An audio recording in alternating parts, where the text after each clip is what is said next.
Today we have the pleasure of being joined by Ryan with Stress Free Solutions. Ryan, thank you so much for joining us today. Thanks for having me. Now, I'd love to hear a little bit more about how you got into the moving industry and how long you've been in the moving industry. So tell me a little bit about that. Yeah. Started the business in January of 2014. So I guess it's almost 13 years coming up. I um I didn't have any moving experience when I started. I did entrepreneurship as an undergrad, got a master's in business, and I was working in a lot of startups. So one of my mentors was the founder of Jiffy Lube, and he was doing one of his other businesses, and it was like energy auditing down in Florida, climbing in attics. It was hot. And then I came back to Maryland and I helped was doing in-home care, caregivers. And through that I saw the need where I specialize with older adults in my business. But I saw the need and been doing it ever since. That's awesome. So you always had that entrepreneurial spirit. You weren't quite sure what direction to point it is, or to point it in, sorry. And it sounds like dealing with the elderly actually made you think, okay, maybe this is Yeah. underutilized within the moving industry. When you started the moving company, did you directly go to sort of senior living moving, or did you take everything? From the very beginning, I'm probably a little bit different than most of the movers you talk to. Moving is like just a little portion of what I do. So I guess to give you like the whole pitch, really what it is I do is I go in, I help people through move management and downsizing. So we go through, I do floor plans of their new place. I sort through every single piece with them, like one on one, what they're keeping, what they're donating. And then I physically move what can fit to their new place. I fully pack it, move it, unpack it fully, make their bed, toothbrush in the toothbrush holder, and get them completely settled. Then the rest of it, I deliver to the kids. I do the interstate as well, specifically if they want like mom needs to go to assisted living. I was in Boston last week. And then I also have an auction. I sell what they don't want. I do the donations. I do the junk hauling, and then I sweep the house clean, do estate clear outs, and then I even have my real estate license. I'll help them with the entire package. So sometimes it's just they just want one day, or sometimes we're working with clients literally for 2 years. Okay, so there's a lot to unpack there, and I'm excited to unpack it all. Yeah. But it sounds like you do white glove moving, but a little bit more personal. So when someone's looking to downsize, whatever it might be, the kids moved out, spouse passed away, something along those lines, you help them downsize in very high touch point moving by the sounds of it. You're helping them individuals and couples, I imagine, or do you ever help families as well? Oh, I help. I would say 99% of my business is the actual individual going through the transition or the downsize is over 55. So they're Okay. either going into 55 plus communities, CCRCs, assisted livings. Um, Typically, the 20-year-old that needs to get moved is not going to really need my full range of services. So what I do is I help them with the timeline. So, I got a client I talked to literally yesterday. They need to move their into a condo in November, but they're going on a 3 month vacation. And I have to figure out when the house goes on the market, when I can get the house prepared to organize the house. And then we have to decide on what furniture actually can fit. So it's always long-term clients. And then we also do emergency moves.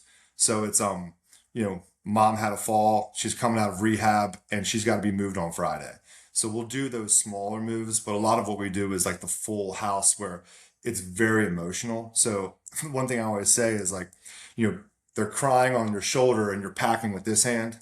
You know what I mean? So sometimes you go through lifetime of stuff and it just, if they're not taking their china cabinet, but they want all the stuff, where's it going to go in the new home? And we have to fully unpack it and have it all set up and decorated on the new end. So everything they need is just always different. So it's all custom. Some people need that one day and some people need literally, they're on a 2 year waiting list where they're going and we help them get the basement done, maybe in the wintertime. Then we'll come back 6 months later and we'll get the attic cleared out and helping them to get to that point. Wow, and I like that analogy you gave of, like crying on your shoulder and you're packing with the other hand. I hear this in the moving industry, but it sounds like you do this even more. It's like you're a therapist and a mover at the same time because this Yeah. is high emotional turmoil by the sounds of it. Yeah, I end up being like so I'm 40 now. When I started, I was 27, and I'm 6'4", 260 pounds. I can lift a lot of furniture, but I can also sit there and just work that stuff with them, and go through that process. So it's tough to find people who can lift and have the emotional side. So we have sometimes, no offense to anybody, but sometimes the guys that are 23 years old just don't have that patience. So it's like, but you need them. And you also have, there's really good women that can sit there and help them, which China are they going to take? Things like that. That must be interesting. Some things that people don't like about moving as the moving company operator is, when the client is umming and ahhing over so many different things, but it seems like you actually specialize in that. That's where you want to be helping them. And I imagine your word of mouth must be through the roof because when it's such a high touch point, is that how you're getting most of your business? Is people referring you? Yeah, I would word of mouth, and then also just because if something happens, I'm just there. Like it's just one of those things where I just can't get away from it. Where I want everyone to be happy, and in the moving industry, it's hard to make every client happy, but I go above and beyond to make sure that happens. So it's a lot of the community things that I've done. They give me the referrals.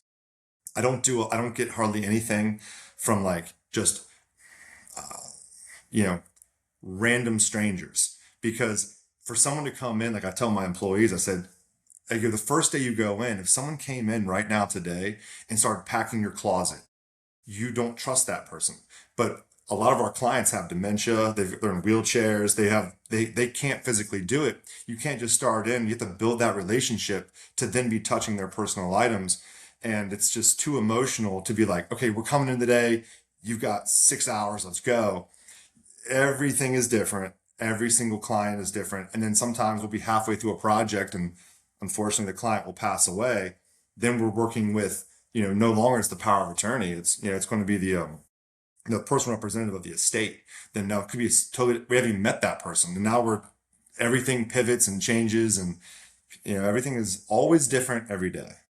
It really sounds that way, and I appreciate you sharing all of this. There's definitely a unique perspective which I've never heard from this much more assisted living and senior moving. Now, what does that look like? Are you involved with most of the moves, or have you had to train your team to have this compassionate side as well with the moving? Yeah. So I do a lot of training.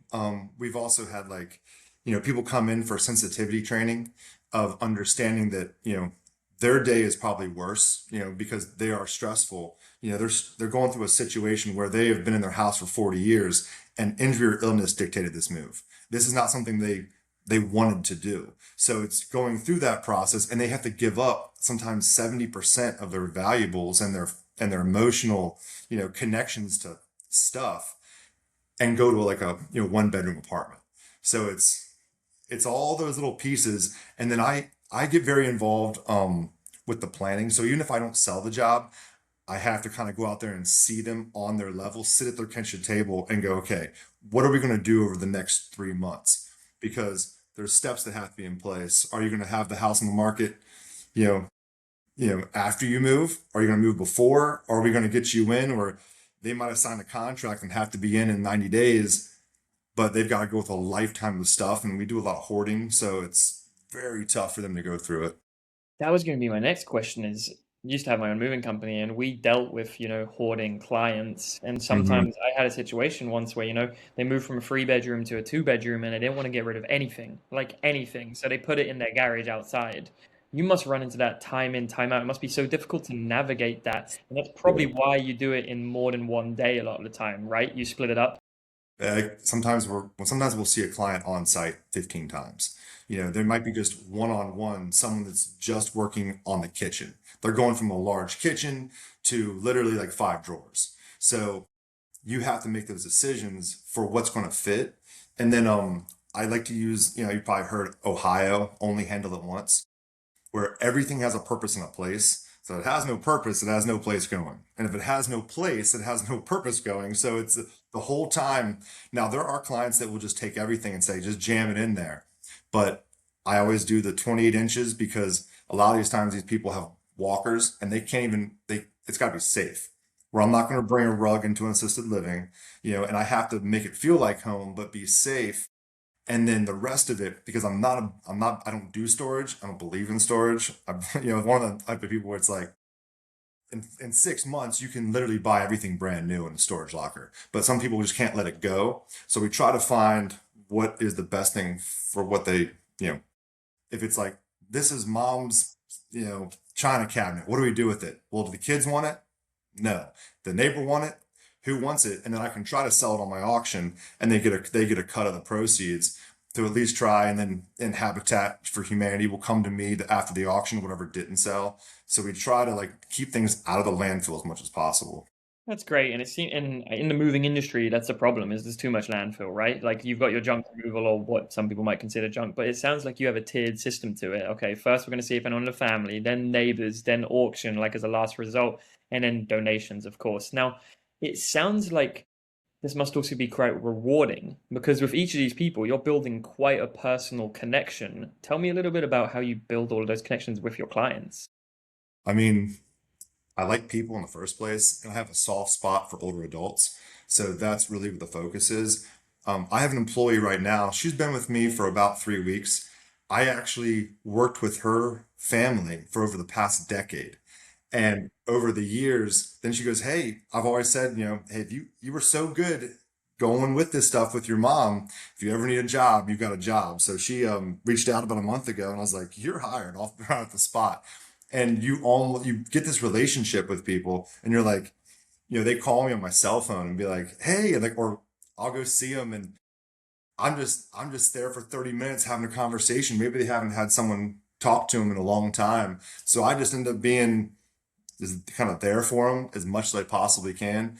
And it like you next thing you know, you'll be on the phone with them for 30 minutes. Like it's not a normal business. Like you're you're becoming almost a part of their family over that process because it's so emotional as they go through it.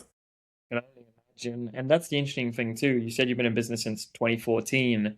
That's when you start to see those dividends. If a business has only been open for 2 years, they're not going to have those sorts of situations. But especially when you're developed in a local community and you're looking at a business in the long run, it builds these sorts of things. So that's really awesome. Now, what I'm curious to ask about is pricing.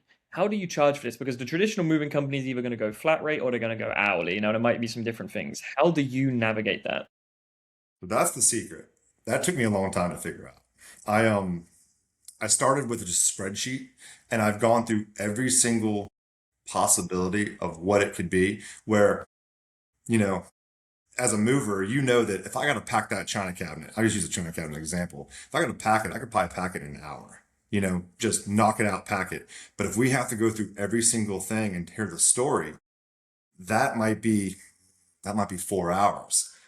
So then, giving an estimate from the very beginning, it's also based on the time of what you need for that day. So I'm not going to send 5 people out there if literally just one person is needed because they're holding up. Well, these socks have holes in them. Let's just take these ones. You know what I mean? So everything has a cost, but it's all down to what is actually needed. Where if it's going to a new home, I want to use a new box. But if I'm going to drop off 500 boxes to Goodwill, I'm going to try to use the used boxes, and try to, everything has like a way of doing it where sometimes we'll be under budget because the family, you thought it was going to be emotional and it really went really quick.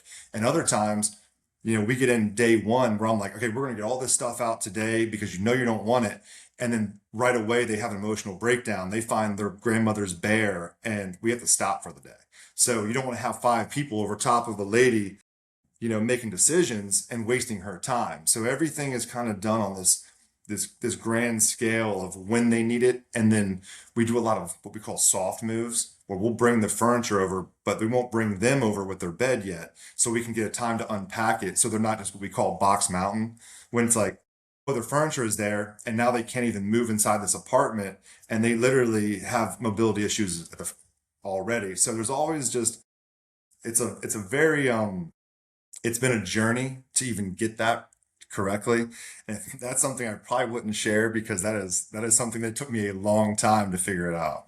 Gotcha. Well, I appreciate you sharing a little bit into that, and of course, respect that you don't want to share exactly how it's done because that's part of your unique selling point.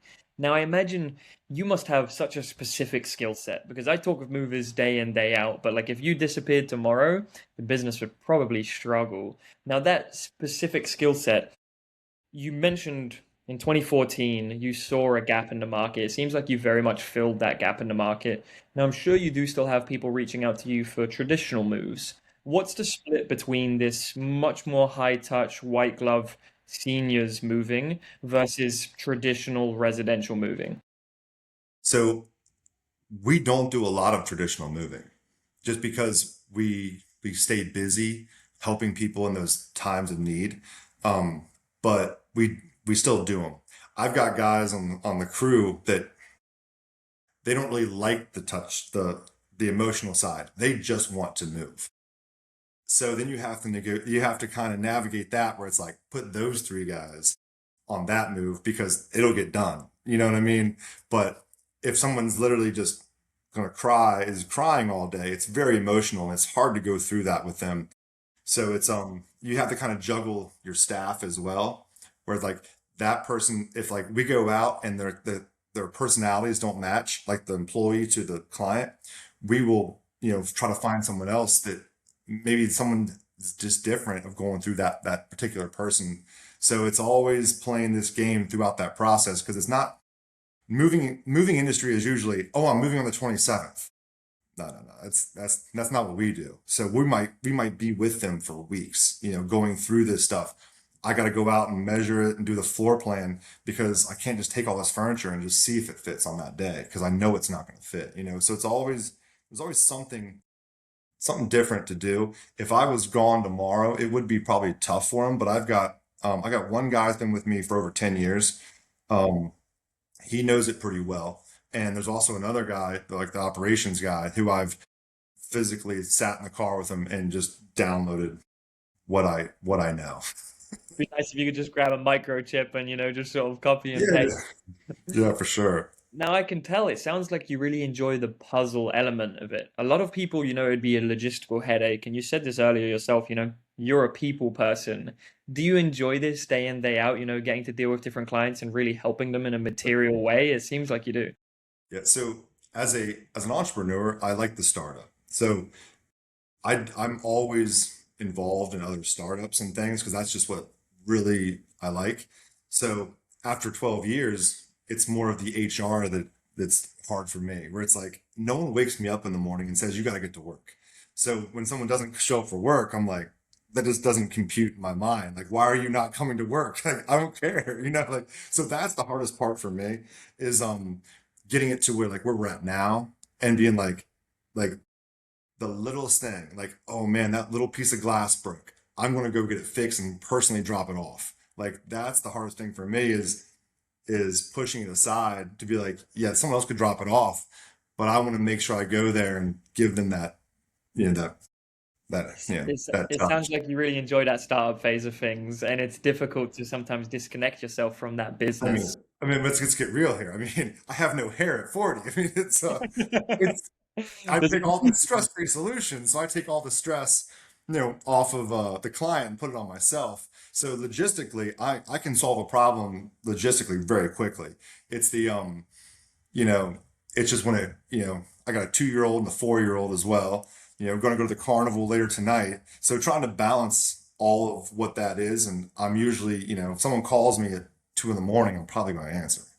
That was going to be my next question is entrepreneurship is a great fun journey. What do you think have been the biggest attributions that translate to fatherhood? I know that's quite a loaded question, but please take it away. Well, I'm fortunate enough where since the youngest was born, my wife has been home. So she does the day-to-day hard part. I get to come and be just, let's Fun have guy. fun. Yes. And I mean, I'm really good at compartmentalizing. So, I mean, just this weekend, I wrote a new song. I go and play in bands. I play music. I do a lot of different stuff to try to like get past, because if it was just work, it wouldn't be worth doing.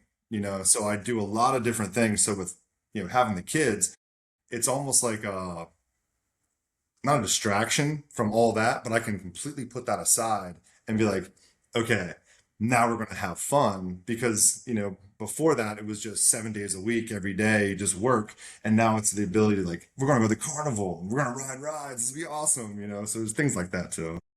That's amazing, especially when you're wearing so many hats. Everyone listening into this who's been on the entrepreneurship journey, regardless of what point you're at, you're going to be juggling a lot of different things, and learning to compartmentalize is crucial. And the fact that you can do such a good job of that really allows you to be present with your kids, which is amazing. So kudos to you. Now, something else I was curious about, and you've mentioned this earlier today, is a lot of moving crews are male dominated.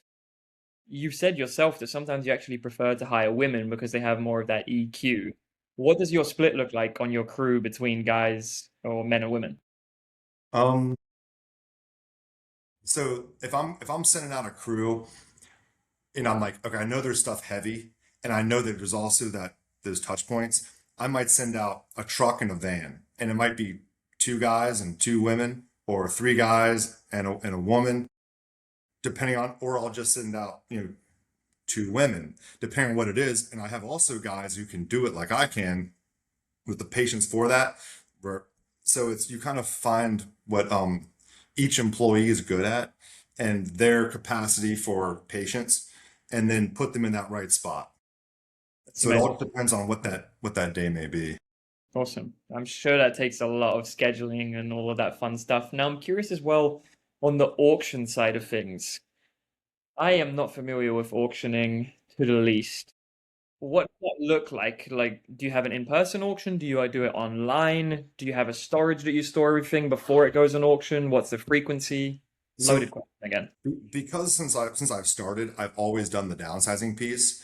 So I've tried it every way you could possibly imagine. I've tried the eBay. I've tried the Facebook yard sale. I've done it. If there's a way, I've done it. Up until COVID, I used to take box trucks, and I had a relationship with auctioneers. So I'd take the entire box truck, they'd process it for me, and I'd give the money back to the client. Well, in COVID, they all closed down. So I had three box trucks or four box trucks a day of just stuff that had to go somewhere, and they're all closed. And every donation was they stopped taking because all of their they couldn't sell the stuff because no one was coming in with masks. So I had to be an online auctioneer. So I've been doing that now for 6 years. So it was just a pivot in that moment. And we do it through a high bid. Our auction is called Used To, like it used to be Moms. So it's used to. And we run a warehouse and we process everything that comes in. And every 2 weeks, it all turns over. We have local pickup. People come and we have pickup day, and then we fill the warehouse. And then each side of the warehouse, one is being processed, one's on the auction, that empties, and then we fill that other side, and it's just a constant turnaround. That's really cool and good on you because keeping stuff out of landfill is super crucial. How difficult was it to get that, sort of refined? Because a lot of moving companies run into the same problem, and that's why I want to ask this question. For you, you're doing it more on the client's behalf, but a lot of people do junk removals, they got to get rid of stuff. Would you recommend this sort of auction process for a traditional moving company, or it's too difficult to do? Because I only take 40% cut and I give 60 back to the client, to be honest with you, the auction is probably a break-even process. That was It's more of it's more of a sales tool Mhm. because our end client, like, I was at Rotary today, and one of my long distance movers that I refer to out a lot, um, he's great at getting stuff to California. I give him all the Californias. If it's within 12 hours, 10 hours, I'm probably going to do it. But he doesn't do that piece. So, but that's what with the older people that are downsizing, going from large homes, they have to have. So you figure all the labor in the warehouse to do it. It's so sometimes if you got a bunch of silver, okay, we're going to make money. But as you know, the brown furniture doesn't sell very well. So you it's one of those things. If I can break even on the auction, I'm okay.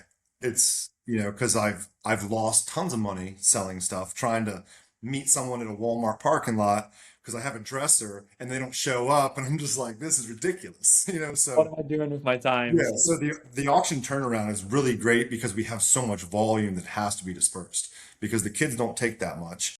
And I'm not going to, I mean, there's some really nice pieces. Like we'll come across these sets of like, dining room table that's $1,500. I'm like, am I going to throw this away or am I going to try to sell it for them? And they need the money. And sometimes people need the money because they're, maybe on a fixed income and then any money they get, because they're going to have to pay a mover no matter what to clear this house. Even if they get a check for, $100, it's still something we could try to sell for them. That's really interesting. You almost look at it as a loss leader at that point, right? Like you said, if you're breaking even, you're pretty happy with it, but it's part of your service and it allows you to do that higher level. And any proceeds that they get as well from it, you get your 40%, the 60% can also go towards paying you, especially if they are financially constrained. So very unique, and I love to hear that. Now, 13, 12 years into the business, where are you guys at now in terms of how many trucks and how many moves a month are you doing on average? So I usually keep around 4 trucks. I will rent for like the long distance ones and things like that. I usually keep 4 trucks that I own, and then I keep at least 3 pack vans to go back and forth because a lot of these clients, you know, there might be only a few moves that month, but there's such big jobs where if you did it like on crew hours, some of these jobs are 300 crew hours. So you send 3 people in for the day, it's only 24 hours. How many days does it take to get all of this stuff done and processed and everything? So sometimes like we're working with a client right now, they're not moving till October. So that's a move that we're eventually going, yeah, we're going to move them, but what they're moving is like an 18-foot box truck. But we've taken out already 7 box trucks of stuff they're not moving. You know what I mean? So it's not always the move like how you think it in normal moving. Yeah, it's so fascinating. It's almost like completely flipping the industry upside down because if you tell me you're doing 20 moves a month or maybe 15, sounds low to a lot of people with free trucks, but like that's actually going to be good because like you said, that's a great way of conceptualizing it is 300 man hours versus a normal 3-man team on an 8-hour job is 24. So very, Yeah. very interesting. Now, already seen a lot of success over the last 12 years. I love to ask this question. Where would you like to see yourself in the next couple years? Where's the growth lay for you? Because it might not just be in more moves, but where does that lay? Yeah. I mean, ideally, I get into a situation where they don't need me as much, but there's I was just talking to I have a full-time marketer as well. I was like, we do really well getting like right down the middle, base hit. But it's a situation where ideally I would get more of the volume because like if I have a 90% close rate at what I do, if I go like Google ads, that's a 30% close rate. So then I'm spending and I do a free consultation on site because I have to see what they have. So I can run around too much doing the volume stuff and it doesn't pan out when it can if I stick to what we're really good at.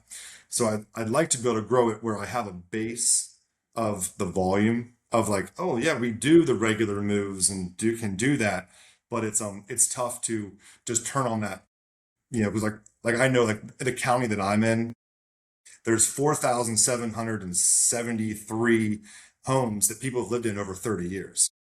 So they get a mailer, you know, but that mailer to me, that 4,000 mailers, I know they've been in their house for 30 years and eventually this is going to happen.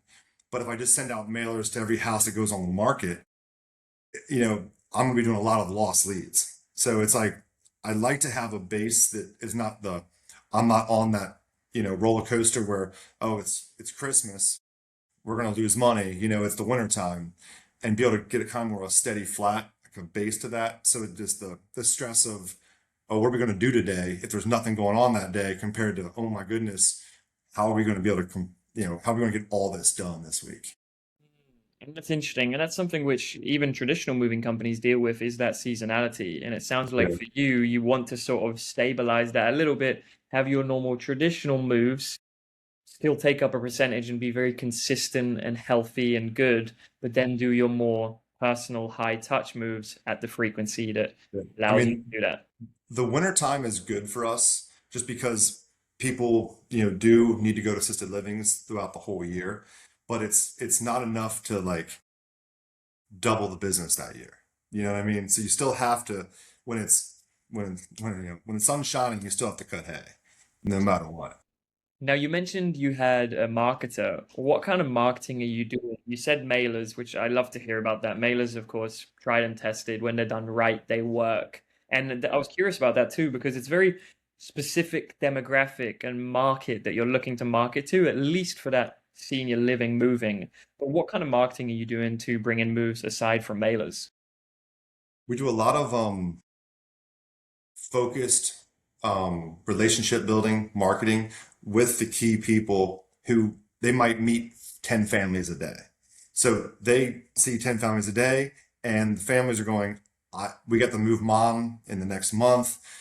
How do we get through this whole thing? So them knowing that we exist is our number one source. So I do a lot of public speaking. They'll be like, hey, we're having an open house. Ryan, will you be the speaker for 30 minutes? And and there might be 30 people there.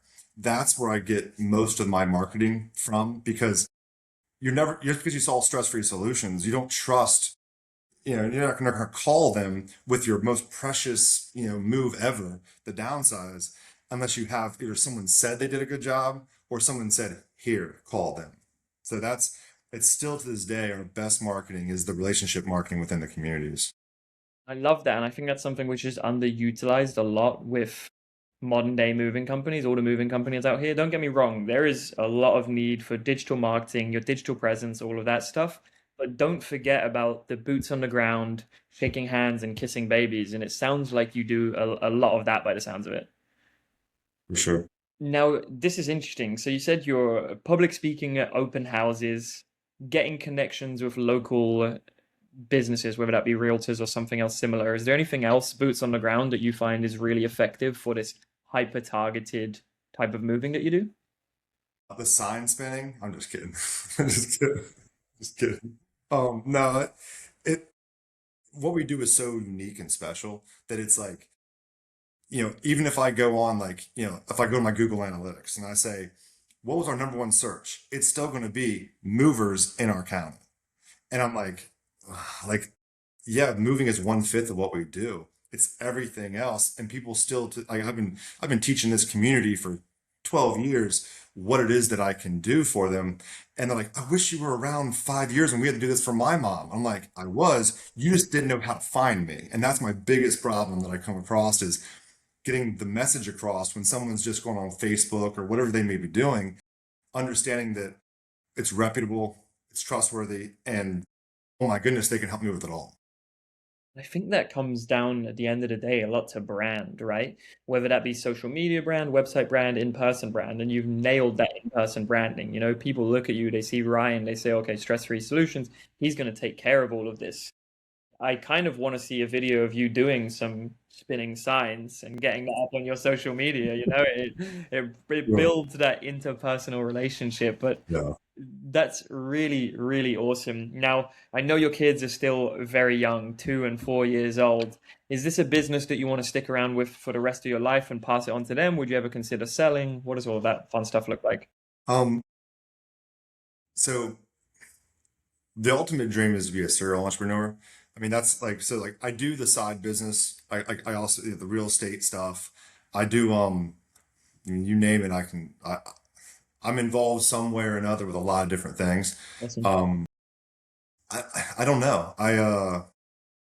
If yeah, at 40, if someone came right now today and said, "Oh my goodness, let's do it." Maybe I may sell it right now, or it could be a situation where the kids, I mean, like they're young, so who knows who knows what they're going to be into, you know what I mean? But I've always was taught in business you have to have an exit strategy.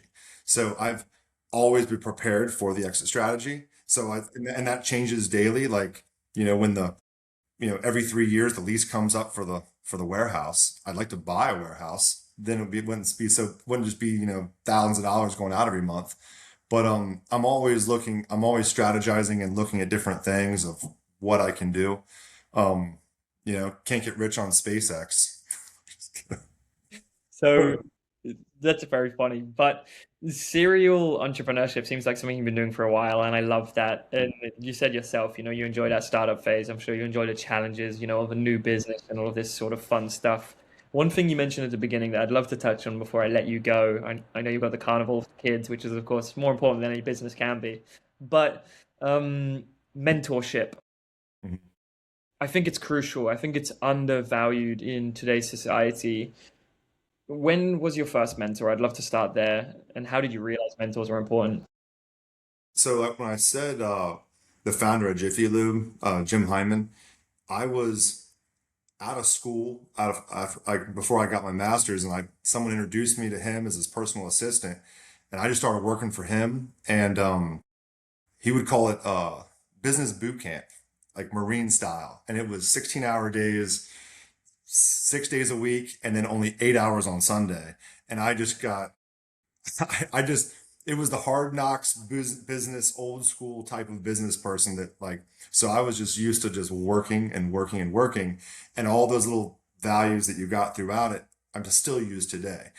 Sometimes I will stray away from the mean side of it, you know not saying it was mean, but it was it you know Hardcore.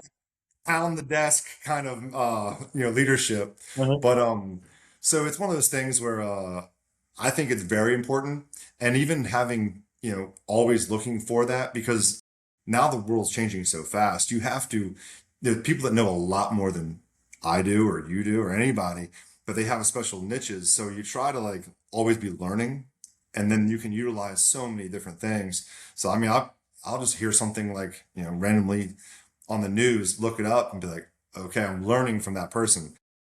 In terms of mentorships, now it's there's a few people like locally that I'll go to and talk to for sure. Especially the entrepreneurs. I'm in the Rotary Club. There's a lot of guys in my group that I enjoy talking to, on a weekly basis. It's amazing. And for any entrepreneurs out there who have never had a mentor before in the past, how would you recommend they go out and find their first mentor? Well, you can always try Score, where you go and get a mentor. Um, it just depends on what that person is for you. Sometimes they're just like, you go to Score and they're going to give you like a list of do all these things, and you're like, then you spend all your time spinning your wheels and not actually doing stuff. Really, it's finding a relationship with somebody who put your ego aside and just be like, I'm here to learn, like, and ask those questions to get the information that you know, get them talking. But to find someone, it's like, you're not going to go on this, like, go to Walmart and be like, hey, you want to mentor me? Yeah. And I Yeah. think you mentioned something really great there, which is putting your ego to the side. Just look around at the people in your local community, or whether that be on social media, people you look up to, like people who you actually look up to, at every level of it, not just entrepreneurship, but lots of different levels, and then just reach out to them. Put your ego to the side. What's the worst that could happen, and be willing to learn. I think these days, it's something I always want to work on, is be willing to learn. There's people who are 10 steps ahead of you. There's even people who are steps behind you, but you can still learn something from them. There's the age-old saying, you never want to be the smartest person in the room, because then you got nothing to learn. So, really interesting. I appreciate you sharing all of that in regards to mentorship. And I haven't heard of Score actually. Score, I'm guessing, is an online platform where you can be connected with mentors. It's business mentors, like people who donate their time, that have years of experience, that will mentor startup businesses and other business people. So that's the easiest way to get a business, mentor right off the bat. And then you can like look at their resume and pick and choose like which ones you want to talk to. That's the easiest way to get a mentor. If you don't find someone in your local community. That's amazing. I'll definitely have to search up Score myself, and I'll put it in the link for anyone watching. But Ryan, I just want to thank you once again for joining. I always love these podcasts. In 40 minutes, we've dropped a lot of wisdom. Where can people find you? Whether they're looking for a normal traditional move, or whether they're looking for one of those high touch senior moves, downsizing. Where's the best place people can find you in the business? Stressfreesolutions.com. That's the website. Probably the easiest way to do it.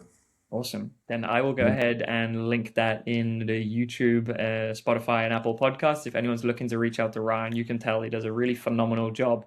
And if your family members need anything, he's going to take great care of you. And thank you again for joining us today, Ryan. I appreciate it. Thank you.